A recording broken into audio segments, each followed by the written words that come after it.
Hey there! Today I am going to show why you need to block Gmail's Google Chat in Google Workspace for Education. Let's get started. If you're an administrator of Google Workspace for Education, one of your top priorities is to ensure students stay focused during school hours. But one major distraction lurking in the left navigation bar of Gmail is the Google Chat widget.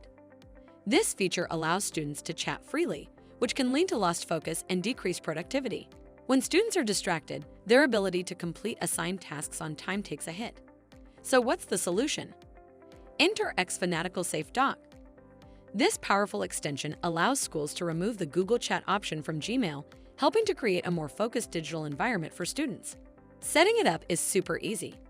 Go to Chrome Web Store page, search for SafeDoc, then click Add to Chrome to add this extension. Once SafeDoc is installed, you can configure its settings to block Gmail chat in Google Workspace.